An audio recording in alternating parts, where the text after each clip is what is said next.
Hey, what's up everybody in YouTube land? I'm going to be doing my second review on YouTube today, and I will be reviewing the new album from Aeon entitled Aeon's Black. Okay, before I get started, if you're not familiar with Aeon, they are a five-piece Swedish death metal band that basically is really good at what they do, which is straightforward, punch-you-in-the-face style death metal. With that being said, let's go on to the album. Okay. If you are familiar already with Aeon, this is very similar to all their other albums.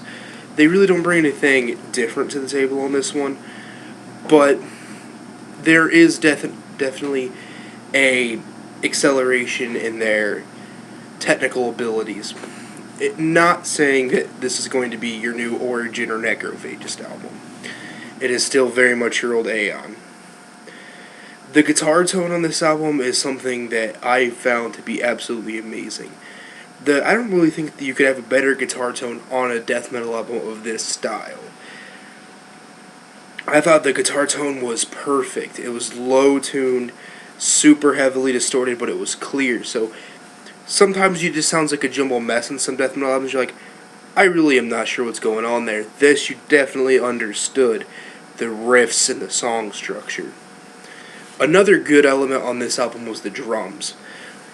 Once again, the drums aren't doing anything super amazing, but the drum sound is just well done. The blasts sound good. Occasionally on death metal albums, when the blast beats will come in, they sound sort of digital or fake, but these sound very natural. They don't seem forced or anything. The drums sound very, very nice on this album.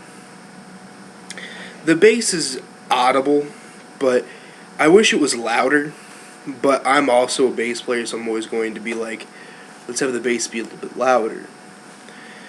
But it's present on this album like it has been on every other Aeon album. The vocals are probably one of my favorite, if not my favorite part of their music. The vocals are just super in your face. They're fast, they're low, but they're very easy to understand. I never sit and listen to Aeon and I'm like, this is hard to understand. You know, like when you listen to like a Dying Fetus record and John Gallagher singing, and there's points where you're kind of like, I'm not sure what the hell this guy's saying. Well, I don't have that problem with Aeon. It's always really harsh, but it's always really clear. So there's not a lot of times you usually go back to your lyric pamphlet and be like, well, I'm not sure what that dude said. If you're a fan of George Corpsegrinder Fisher of Cannibal Corpse, with the way, like, his vocal delivery super fast, but low and in your face, but audible, they're very much like that in a way. The tone's not the same, but the way they are audible and how fast and in your face they are very similar. The lyrics on this album are very similar to Aeon. If you're already a fan of Aeon, you're not going to be surprised by a lot of these lyrics. They're very anti-Christian. They don't seem like they're a fan of much organized religion, if any. It's really just kind of jam-packed, full of this evil sort of sound. So maybe if you have a religious faith, you might not be so into these guys as you would be into other metal bands. One thing that was really I liked about this album, though, was the amount of groove that was on it. It wasn't just this sort of like booge over and over again. It very much had groove to it. Just parts of it just made you really want to bang your head, and they were like catchy, if almost in like a Cannibal Corpse, The Bleeding sort of fashion, where they stuck in your head. Like you could very easily remember and be like, oh yeah, like when you go back to listen to it, you're like, I remember this riff.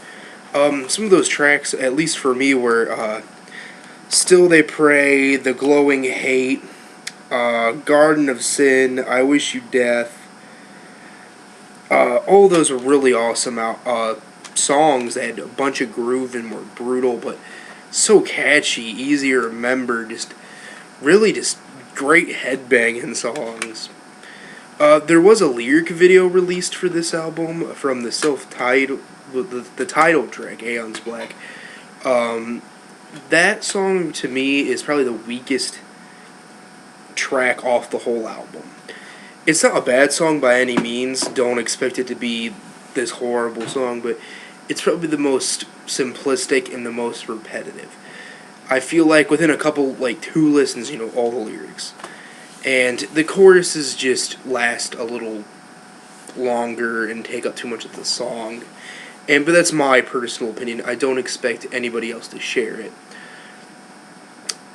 Speaking of the tracks in this album, there are multiple sort of interlude tracks that are more, they're instrumental and they're sort of cinematic and epic.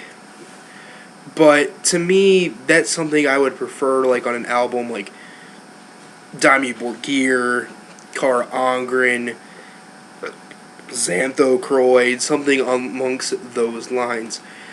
For me personally, on an Aeon album, I just sort of want straight pummeling you right off the start. But for the most part, that's what that album gives you. The first track you hear, Still They Pray, just boom, hits you right out of the gate. Another thing, one of the few things Aeons did differently on this album, though, was the cover, if you can tell. Cover. Yeah, it's kind of glary. This cover is a little bit different. It reminds me of a painting in a way. It has a sort of like painting vibe to it. A lot of ways it reminds me of Greek mythology. For some reason, whether you guys get that, debatable. You know, you might have a different opinion on that. But it reminds me a lot of Greek mythology. I kind of liked the fact they did a different album cover than, hey, here's a dark room with a pentagram in it, or here's a pentagram. You know, it was just something a little bit different. I really liked that about it. I thought that that whole idea was interesting, and it made the album, when I opened it, it made it a little bit neater to look at. It wasn't just your standard sort of Aeon cover with, you know, dark black pentagrams. But yeah, once again, this is an amazing release in my opinion from Aeon. Definitely check this out. I would recommend this to any persons in a death metal, especially death metal in the vein of like Cannibal Corpse, Deicide, Immolation. They're very much like that. If you're an Aeon fan, you're hurting yourself not owning this album. Do yourself a favor, pick this thing up any way you can. If you liked their previous stuff, you're gonna love or like this one. I seriously recommend this. Aeon really did a very good job on this one. I thought it was fantastic. Well, until next time, stay metal.